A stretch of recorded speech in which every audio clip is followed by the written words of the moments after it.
Do you think that there's a public perception that all investments and all investment vehicles need to be sort of overhauled, and that venture capitalists will get caught up in that? Absolutely. There's certainly a tsunami that has come through, and it's called regulation. And we'll do a blanket regulation today, and we'll fix that blanket regulation down the line. Well, we've heard that before, and it was called Sarbanes-Oxley.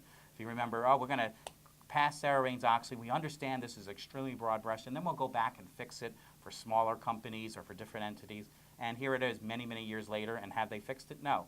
It is very hard once you get this broad brushed regulation out there to basically come back and say, okay, now we're going to work around the edges, because there are vested interests who are saying at that point it's the law and it's going to be much harder to change. So you have to be in there ahead of the game saying this is why we should not be regulated.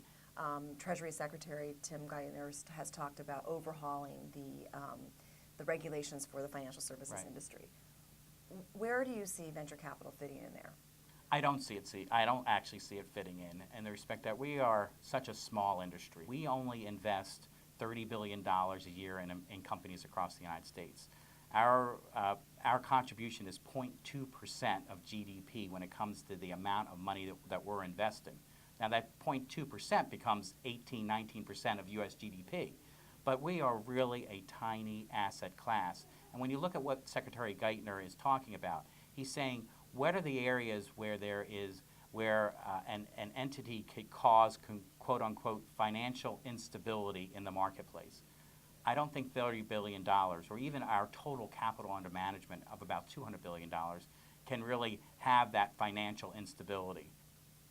Do you think that Secretary Geithner and the other folks at the Treasury understand venture capital, and do they understand that it's a different kind of investment vehicle from other leveraged ones? I do think Secretary Geithner is a very sharp individual, has been through the Wall Street, understands a lot of the nuances in the financial world.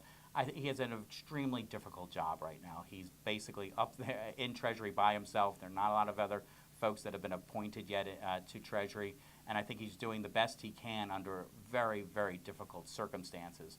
And that broad brush, I understand, is warranted at this case, at this point, but I think he also understands that you're going to have to be very careful about regulation long term and how it impacts certain industries over others.